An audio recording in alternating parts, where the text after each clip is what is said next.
Olá, hoje eu vou te contar como os grandes empresários, os empresários mais inteligentes, conseguem proteger o seu patrimônio e, sobretudo, pagar menos impostos. Então vem comigo e roda a vinheta.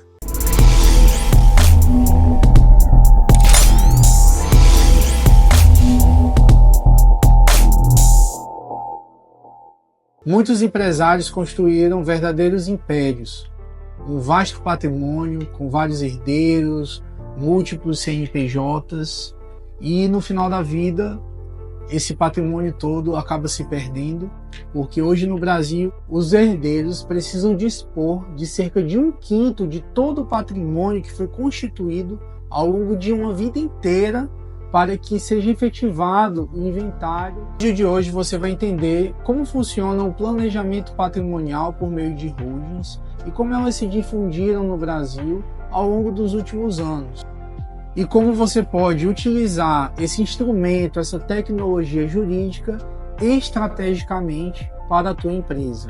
Mas antes precisamos entender o contexto histórico. As holdings surgiram por volta do século XIX nos Estados Unidos, quando havia uma extrema pressão do governo em relação à abertura de empresas de um mesmo grupo. Foi então que grandes empresários como a família Rockefeller decidiram criar uma estratégia de montar um CNPJ, uma empresa que serviria como guarda-chuva dentro do qual estariam inseridas as outras empresas, ou seja, um CNPJ controlando as demais empresas, essa sendo uma solução contra as investidas estatais para segurar o crescimento da iniciativa privada.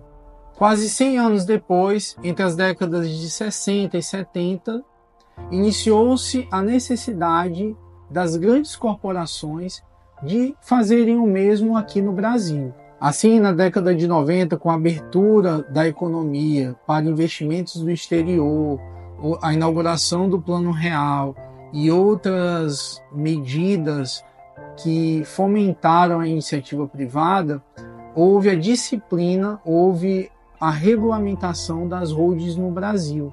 E essas estruturas foram utilizadas pelas grandes corporações brasileiras. Entretanto, apesar de ser uma legislação que foi regulamentada na década de 90, as holdings nos últimos anos ganharam muita força entre os empresários de pequeno e grande porte, considerando os riscos judiciais e também a alta carga tributária que esses empresários vêm enfrentando nos últimos anos. Podemos usar como exemplo, na prática, um empresário que deixa um patrimônio de cerca de 10 milhões de reais.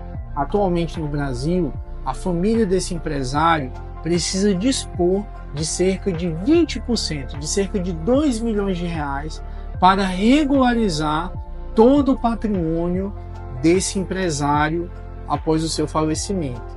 E o prognóstico dessa situação tende a piorar.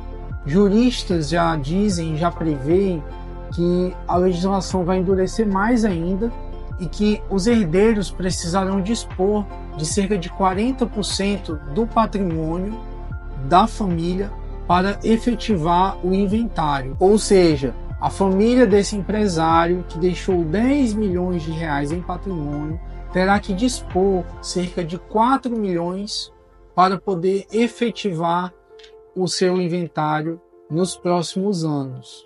Na contramão desse movimento da legislação tributária, os empresários têm recorrido ao planejamento patrimonial por holdings, considerando que elas são uma opção bem mais interessante quando olhamos para algumas vantagens que eu vou te falar agora.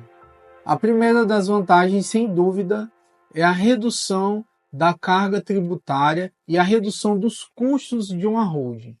Se considerarmos o exemplo dado inicialmente, em que uma família gasta atualmente cerca de 2 milhões para inventariar um patrimônio de 10 milhões, quando fazemos um planejamento desse patrimônio por holding, esses custos podem ser reduzidos até mesmo pela metade, ou seja, essa família vai investir menos de 1 milhão de reais para regularizar esse patrimônio. A segunda vantagem é que não haverá brigas, o patrimônio já estará absolutamente dividido entre os herdeiros e eles serão sócios dentro da empresa que for criada, dentro da holding, não havendo conflitos após a morte do patriarca.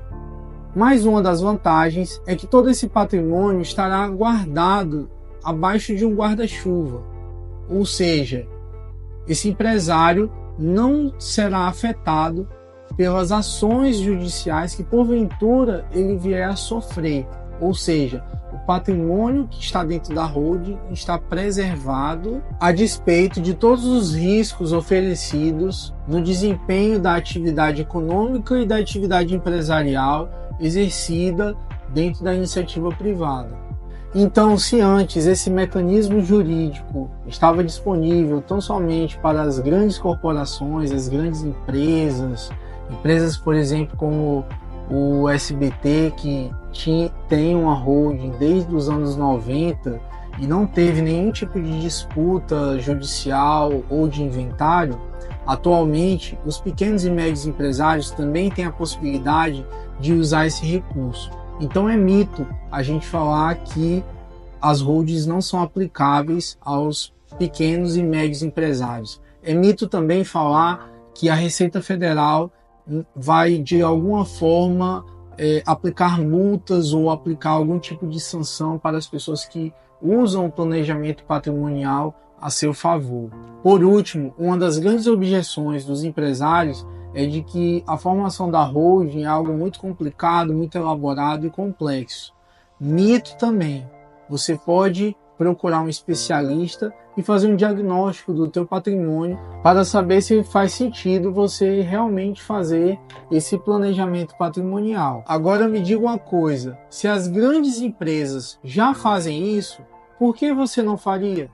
Você gostou desse assunto? Te interessou? Eu vou deixar um link exclusivo na descrição do vídeo para você acessar e esclarecer todas as suas dúvidas.